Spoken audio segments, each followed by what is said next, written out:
Your NEC, your National Executive Council, doesn't have any power. It is only a chief advisor to the king, according to Section 86 of the Constitution. It is an advisory body. The real executive power lies with King Charles III. We surrendered executive power to Buckingham Palace. That's why all your legal instruments have no legal validity unless Buckingham Palace endorses them. That's why the election of the Prime Minister is not valid unless after the election they rush down to Government House and bow down to the King, and the King endorses their election and the election becomes valid. Why? Because Section 138 gave the executive power away to Buckingham Palace. That is raw executive power. That's why the king is the most powerful person in Papua New Guinea, but yet we have been fed with a colonial narrative to downplay the effect of what we did.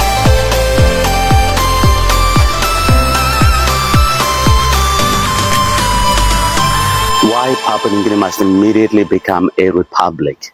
Several reasons. Those reasons are contained in this book. Later on, the king declared Papua New Guinea a republic and appointed the president as head of state. Before I explain those reasons, let me first explain a few key words. Number one, republic. A republic is a system of government where the head of state is an ordinary person who is voted into that office by the people and is subject to the people. Number two, constitutional monarchy.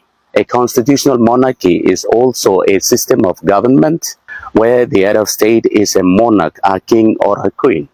Papua New Guinea is a constitutional monarchy. Why? Because we have King Charles III as both king and head of state. Number three, sovereignty. Sovereignty is a sovereign authority, an ultimate authority a nation state has to govern itself without interference from outside powers. Okay, now let me explain the reasons why Papua New Guinea must immediately become a republic. Number one, Papua New Guinea is still a colony. You have heard me correctly. Papua New Guinea is still a colony. Papua New Guinea is not an independent sovereign nation as we have been led to believe all these times. Number two, Papua New Guineans, you are not in charge of this nation. A foreign monarch is in charge of this nation. The most powerful person in Papua New Guinea is not the Prime Minister, is not the Chief Justice, is not the Speaker of Parliament, let alone all the rest. The most powerful person in Papua New Guinea is King Charles III. Why? Because he is the king of Papua New Guinea and the head of state. So that's why he is the most powerful person in Papua New Guinea. And number three, Papua New Guinea's sovereignty is not with Papua New Guineans.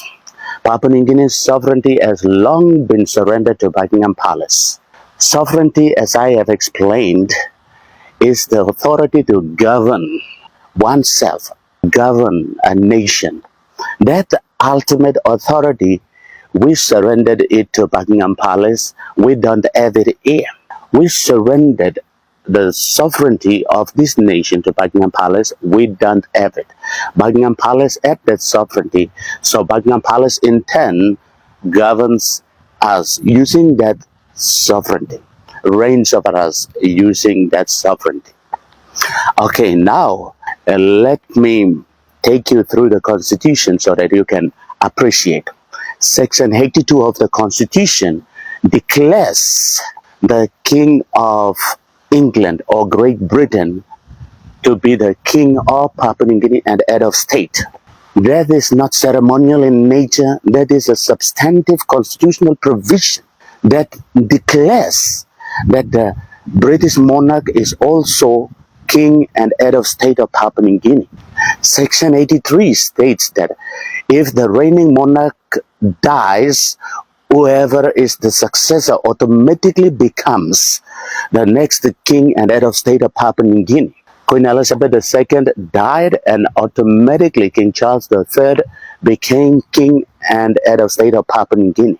To become the king and head of state in Papua New Guinea, you don't have to vote that person into that office. No. King and head of state is not subject to election. Is totally immune from election. All the Governor General, who is the official representative of the king and head of state, can be voted into that office and voted out.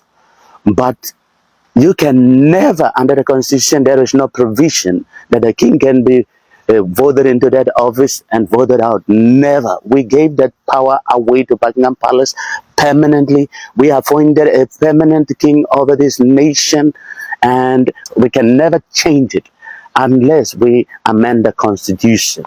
Section 84 states that all other persons in Papua New Guinea are subject to the king, and full stop.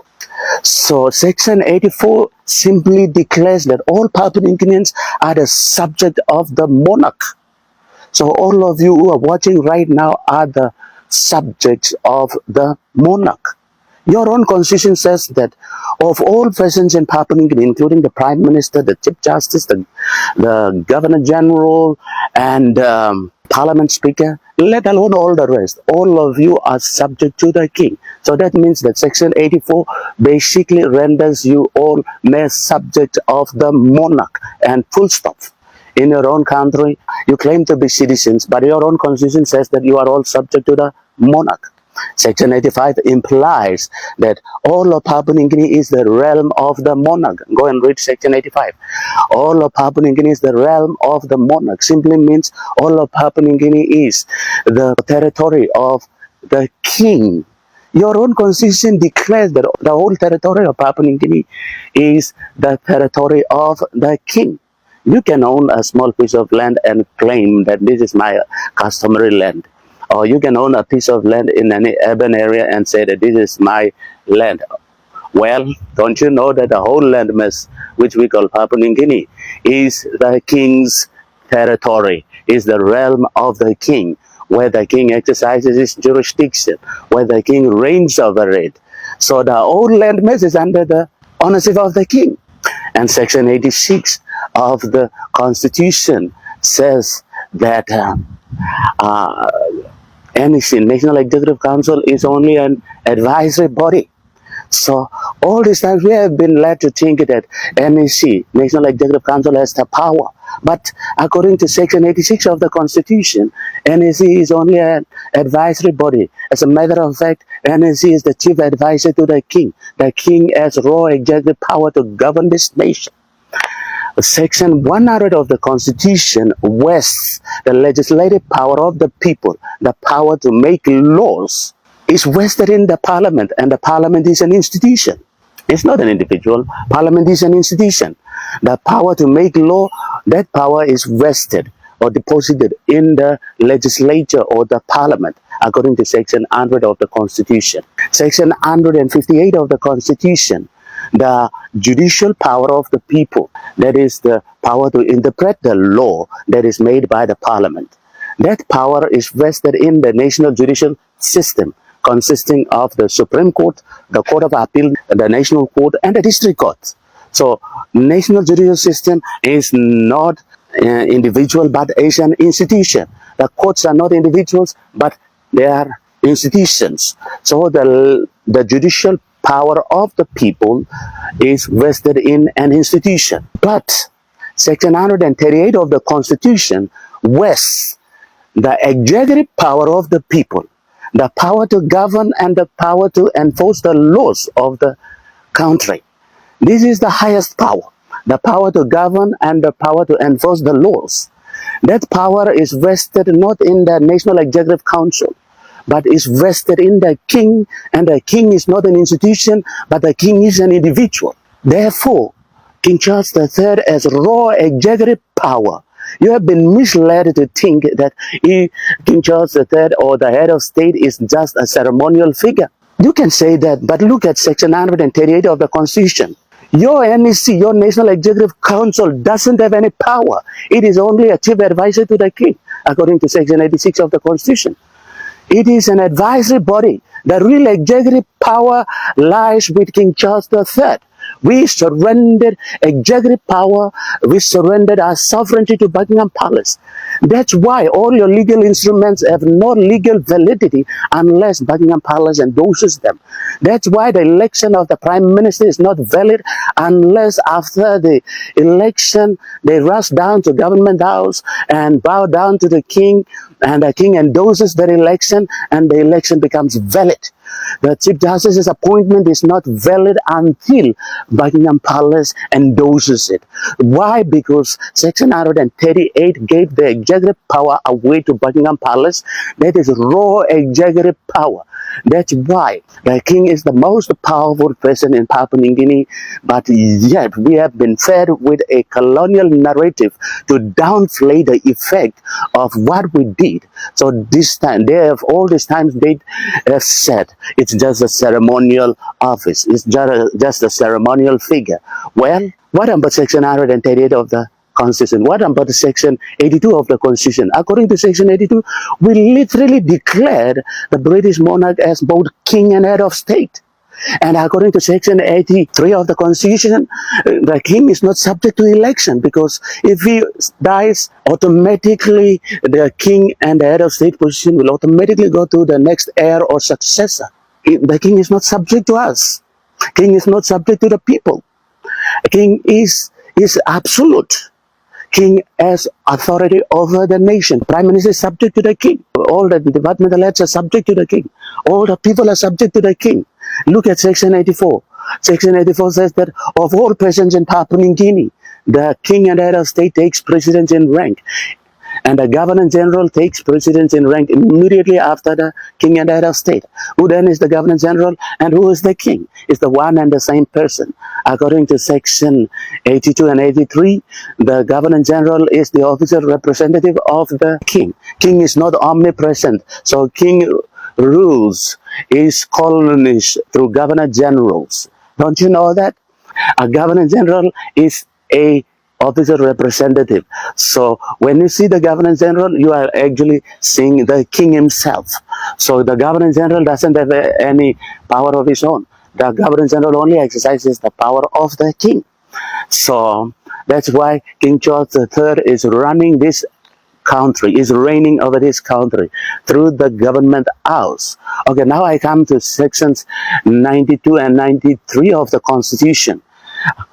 According to Section 92 and 93 of the Constitution, even the Governor General, who is the official representative of the king, does something wrong, he can be terminated from the office, he can be suspended from the office state by the king and the head of state based on the advice of the Parliament and the Ombudsman Commission. Well, but the king himself is not subject to prosecution. The king is not subject to the Constitution, is not subject to the people, is not subject to the people because he can't be voted in and voted out. We gave that power away to Buckingham Palace permanently. The king is not subject to prosecution, is not subject to the rule of law because he can never be prosecuted, because the Constitution doesn't provide for any penalty. The Constitution only provides for the penalties against the Governor General, who is only a representative of the king. But the king himself is not subject to prosecution, is not subject to the laws of Papua New Guinea, and yet he has the raw executive power to govern this nation.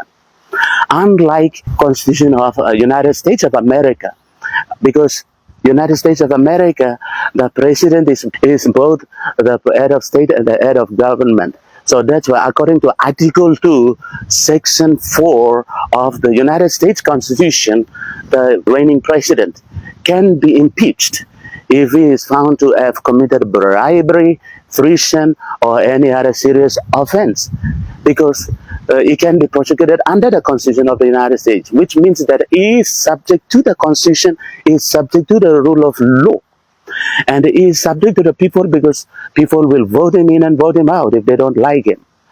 Unlike Papua New Guinea, our king and head of state is not subject to the people because he can't be voted in. He is not subject to the laws of this nation, including the Constitution, because he can't be penalized. There's no provision in the Constitution, let alone all other legislations. He is totally immune from prosecution. He is totally immune from election, and yet we surrendered power away. We don't have the power back here at home. We are under a foreign rule, and whoever is the head rules. So there are a lot of things in the constitution. I, for one, consider this to be a serious blunder we have committed, and I, for one, believe that many of the problems we are facing as a nation can be attributed to these very mistakes we made. I say mistakes, yes, of course, these are mistakes we made. But if you study how all these things happened, you will really appreciate that having the king as sovereign and head of state of Papua New Guinea was never the idea of our founding fathers. Our founding fathers never wanted to have a king over us or have a foreign monarch to reign over us. That was never their intention. If you read chapter 7 of the Constitutional Planning Committee report, it is very clear. They categorically stated that we don't want, it was not compatible with Melanesian culture. Therefore, we would not like to have a king over Papua New Guinea. If you read, our founding fathers never wanted a king to reign over this country. Our founding fathers never wanted a foreign monarch to reign over us. They categorically stated that in chapter 7 of the Constitutional Planning Committee report. They wanted a republican system of government where we would have a president, or if not, the power of the head of state would be shared amongst the three heads of government. That's what they wanted. They actually wanted a republican system of government. They never wanted a king to reign over us. But you know what happened? On the eve of independence, when the constitution was about to be passed, Lord Mountbatten, Queen Elizabeth II's cousin, came to Papua New Guinea and persuaded, pressured our government to adopt. So that's why at the very last minute they inserted those provisions into our constitution, and thereby turning Papua New Guinea into a constitutional monarchy, thereby adopting a foreign monarch as both monarch and head of state of this country, Papua New Guinea. I asked Chief Dr. John Mommis, and that's what he said. The video is online. So you see, colonial masters at the very last minute manipulated the constitution to keep us in perpetual subjugation. 50 years is long enough. Now we must make a decision to set ourselves completely free. We must declare ourselves a republic, appoint our own head of state, our homegrown head of state, and stand on our own 2 feet. In the next video, I will address the implications and other things. But thank you so much for your attention. Time has now come. We must declare ourselves a republic as soon as possible. 50 years of being under colonial rule is enough. In the next 50 years, we must stand on our own feet. Thank you.